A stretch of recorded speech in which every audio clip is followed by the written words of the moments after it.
Guys, do you know that there's a place that when you go into it, the place goes into you? Yes, that place is called Utqiagvik.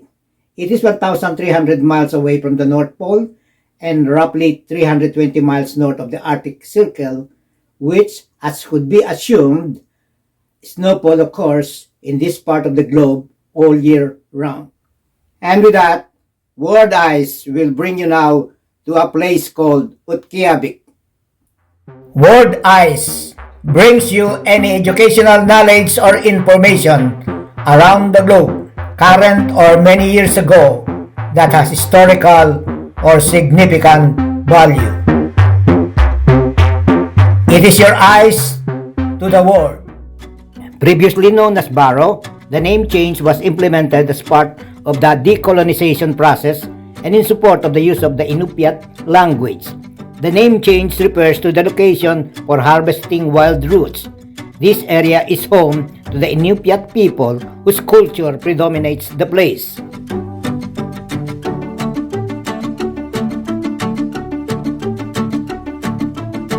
I found myself in this place out of necessity, and for quite a while I lived, worked, breathed, and coexisted with the native Alaskans and other residents. Soon the place somehow lives in me. And yet, Utqiagvik is not the kind of place one typically would find anywhere. With its mountains, valleys, trees, and verdant greenery, as well as shopping malls, movie theaters, large buildings, and places to hang out and pass the time. None of those exist. On the contrary, the place is a barren tundra, flat, frequently covered in snow, and devoid of mountains, trees, vegetation, or even large structures that might stop chilly winds from soaking into your bones. Mind you, there is snow even in summer.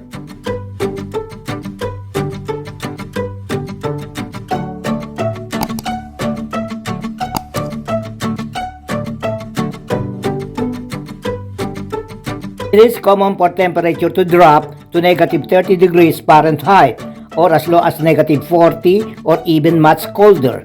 Utqiagvik is on the edge of the Arctic Ocean where the Chukchi and Beaufort seas meet. Due to its location, it is dubbed as the top of the world, and it actually is. Utqiagvik is so unique in so many ways. It is a place where you have 24 hours of daytime, where the sunset is also the sunrise. At night at about 10 or 11, it is still very bright as it were only 3 o'clock in the afternoon, and the following day, it is still the same, bright as the sun that shines. For 3 months or more than 80 days, the daytime atmosphere will persist.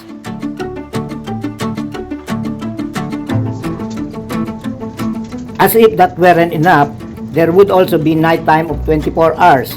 You go to bed at night, already dark, and wake up the following morning still dark. Additionally, you would have to put up with this for up to 67 days of non-stop nights.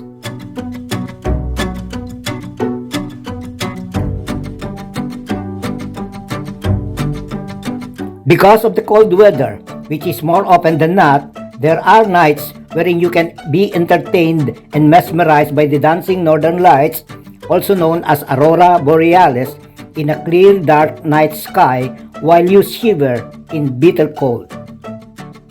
Once every 2 years in late January or early February, after the darkest of winter, a gathering of native Alaskan known as Kivgiq is conveniently held at the Barrow High School gym. It is participated in by the indigenous group in Canada, Russia, and Alaska, and those from the lower 48. Kivgiq is a festivity among the indigenous people that foster a strong alliances and camaraderie among them by dancing, gift-giving, eating, and trading.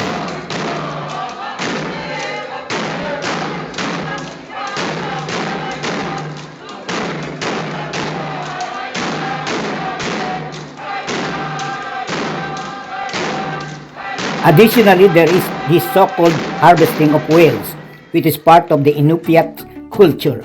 During the months of April through May and from October through November, when the sea has significantly frozen, the Inupiat capture bowhead whales.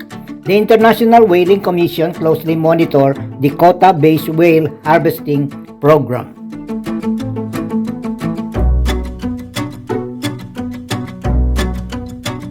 In late June, a whaling festival called Nalukataq is held outdoor, where the native Alaskans celebrate a successful whale hunting season. They share cooked foods like caribou and whale meat known as maktak. The celebration is capped with a blanket toast of volunteers from children and adults alike.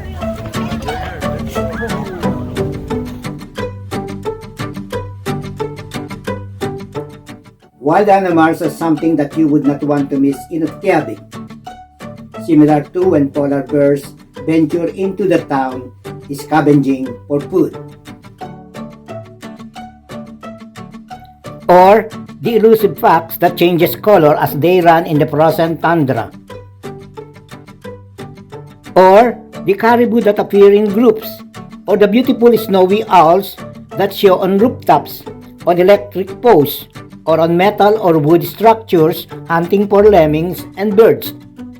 Or a flock of geese that would appear on the horizon just above the sea ice that begins to break apart. Or a white swan that gracefully glides in water or on land like a ballerina dancing on a stage, proudly carving its long neck into S shape or in a straight-up appearance. At the end of the year, Utqiagvik's year-round activities, both indoors and out, culminate in a spectacular fireworks show that ushers in a new year for the people of Utqiagvik that takes place just between the frozen Barrow Lagoon and the frozen sea. With all this uniqueness, the bone-chilling weather, the year-round snowfall, the 24-hour day and night, the whale hunting tradition, and with its incredible polar bears, foxes and caribou, the amazing snowy owls and other birds, the dancing northern lights, and the kindness of the native Alaskans explain why this place called Utqiagvik really gets into you once you go into this place.